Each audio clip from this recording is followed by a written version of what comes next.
محمد ادریس صاحب، بخاری شریف میں حضور پاک کا ارشاد ہے کہ اس طرح نماز پڑھو جس طرح تم مجھ کو نماز پڑھتے دیکھتے ہو۔ سوال یہ کہ حضور نے کس طرح نماز پڑھی جبکہ بخاری شریف میں حضور نے رفع یدین کی نماز پڑھی ہے؟ بخاری شریف میں حضور نے رفع یدین کی نماز پڑھی ہے۔ دیکھیے حضور نے مختلف طریقوں اختیار کیے مختلف اوقات میں۔ اب صحابہ کا طرز عمل یہ ہوتا تھا کہ مثلاً ایک روایت آتی ہے کہ ایک صحابی حضور سے ملنے آئے، کوئی بدوی تھے، دیہات کے آدمی تھے، انہوں نے حضور کو دیکھا کہ آپ کا گریبان کھلا ہوا تھا، آپ نے بٹن لگائے ہوئے نہیں تھے۔ پھر انہوں نے ساری عمر اپنے گریبان کے بٹن نہیں لگائے کہ میں نے محمد کو اس طرح دیکھا ہے صلی اللہ علیہ وسلم۔ اب یہ ان کا جذبہ ہے، ان کی نیکی ہے، اتباع کا جذبہ ہے۔ یا ایک سفر میں کسی کو دیکھا، کسی نے دیکھا کہ حضور ایک درخت کے نیچے سے ہو کر گزرے، اب وہ جب بھی جاتے تھے ادھر اس کے نیچے سے ہو کر گزرتے تھے، چاہے اس کی کوئی مقصد نہیں، لیکن یہ بھی ایک اتباع کا جذبہ ہے۔ تو اس میں یہ ہے کہ نماز کی بعض چیزیں ایسی ہیں کہ جن میں معلوم ہوتا ہے کہ حضور کچھ اس میں رد و بدل کرتے رہے۔ کبھی آپ نے ہاتھ بالکل کھلے چھوڑ کر بھی نماز پڑھی ہے، کبھی آپ نے ہاتھ نیچے باندھے ہیں، کبھی اوپر باندھے ہیں۔ اسی طریقے سے رفع یدین کبھی ایسا بھی ہوا ہے کہ آپ نے وہ کی ہے جیسے کہ اہل حدیث حضرات کرتے ہیں، اور جیسے کہ یہ شیعہ کرتے ہیں وہ اس سے بھی زیادہ کرتے ہیں رفع یدین۔ اہل حدیث سے آگے ہیں، وہ بہت آگے ہیں رفع یدین کے اندر۔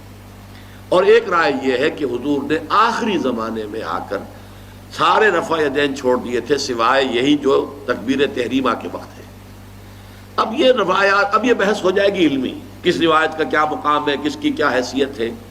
بخاری شریف میں جو روایت ہے وہ یہی ہے رفع یدین کی، جو آپ صحیح کہہ رہے ہیں، لیکن یہ کہ بخاری شریف واحد کتاب تو نہیں ہے حدیث کی، مصنف عبد الرزاق ایک کتاب ہے، اور اسی طریقے سے اور اس میں یہ کہ امام مالک کے پیروکار، حالانکہ امام مالک مدینے کے دارالہجرہ کے امام ہیں، وہ رفع یدین نہیں کرتے۔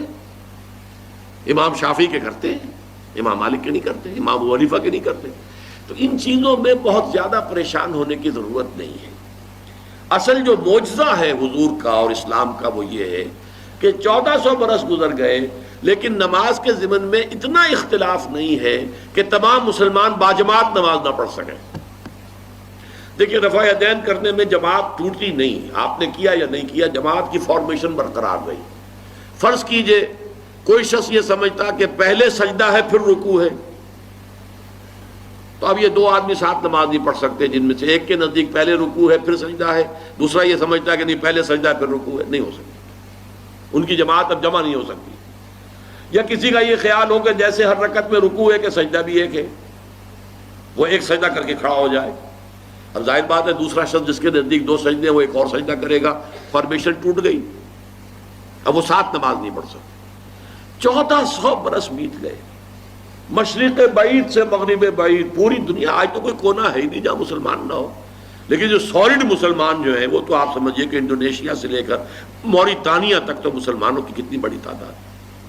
لیکن کہیں ایسا نہیں ہے کہ آپ کی فارمیشن ٹوٹتی ہو، کوئی ایسا مسلک نہیں ہے جس میں یہ خیال ہو کہ مغرب کی رکعت میں 2 ہیں جیسے فجر کی ہے، نہیں، وہی 3 رکعتیں ہیں۔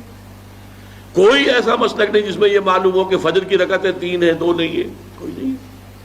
عصر کی 2 ہیں یا 4 6 ہیں، یہ نہیں، وہی رکعت کی ترتیب، پہلے کھڑے ہونا ہے پھر رکوع ہے پھر کھڑے ہونا ہے پھر سجدے میں جانا ہے پھر بیٹھنا ہے پھر سجدہ پھر کھڑے ہونا۔